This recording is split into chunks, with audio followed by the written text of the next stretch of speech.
ఏర్పాటు చేసిన ధన్యవాదాలు రామయ్య మా పరిశ్రమ గ్రామ కమిటీ నాయకులు అధ్యక్షుడు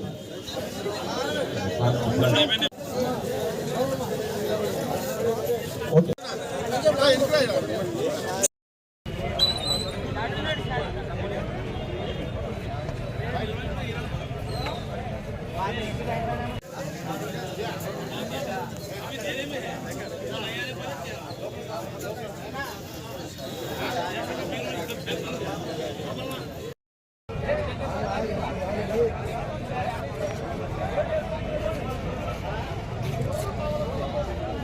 సర్టిఫికేట్ ఇచ్చారంటే మీరు కొబ్బరి బోటం ఇచ్చేసేయండి, ఇబ్బంది అంటే.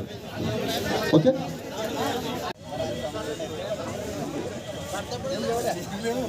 ఇక్కడ ఇక్కడ ఇక్కడ చూడండి అందరూ ఇంకా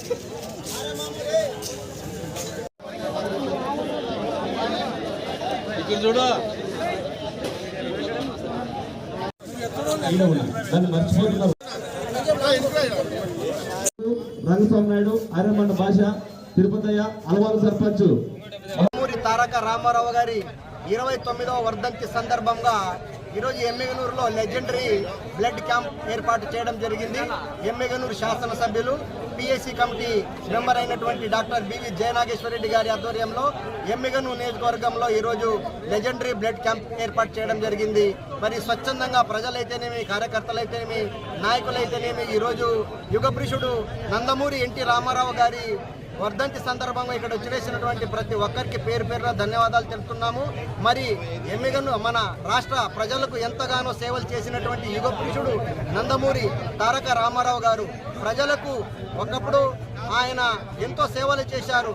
ప్రజలకి కూడు గూడు బట్ట అనే నిదానంతో ఎంతో సేవలు చేసి రాష్ట్రంలో ప్రజలకు ఎంతో మందికి గూడు లేనటువంటి వాళ్ళకి ఇల్లు కట్టియడము, పట్ట స్థలాలు ఇవ్వడము, అలాగే ఆయన ఎన్నో సేవలు చేశారు.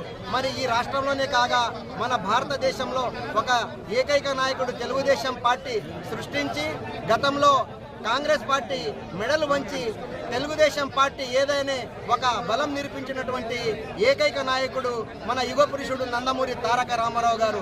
మరి ఆయన అడుగుజాడల్లో నడుస్తూ మన ఎమ్మిగనూరు నియోజకవర్గానికి బివి మోహన్ రెడ్డి గారు, ఆ తర్వాత బివి డాక్టర్ జయనాగేశ్వరరెడ్డి గారు ఎన్నో సేవలు చేస్తూ నందమూరి కుటుంబం, నందమూరి అడుగుజాడల్లో నడుస్తున్నటువంటి ఏకైక కుటుంబం మన ఎమ్మిగనూరు నియోజకవర్గంలో బివి కుటుంబం అని నేను ఈ సభాముఖంగా తెలుపుతూ ఈరోజు మన విశ్వవిఖ్యాత నట సార్వభౌమ నందమూరి తారక రామారావు గారి 29వ వర్ధంతి సందర్భంగా ఆంధ్ర రాష్ట్ర ప్రజలకు అందరికీ, భారతదేశ యావత్ ప్రజలందరికీ వర్ధంతి సందర్భంగా అందరికీ ఈరోజు శుభాకాంక్షలు తెలుపుతున్నాను.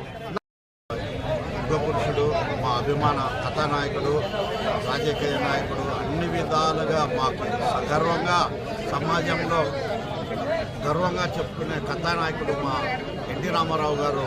పెద్ద ఆయన మహానుభావులు, దేవునితో పూజ్యులు.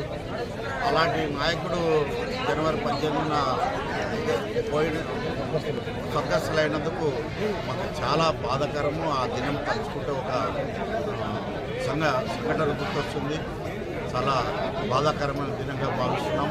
ఇలాంటి యువపురుషుని మళ్ళీ జన్మ అంటూ ఉంటే మాలో మళ్ళీ ఆయన అభిమానులుగా ఉండాలని కోరుకుంటూ సెలవు.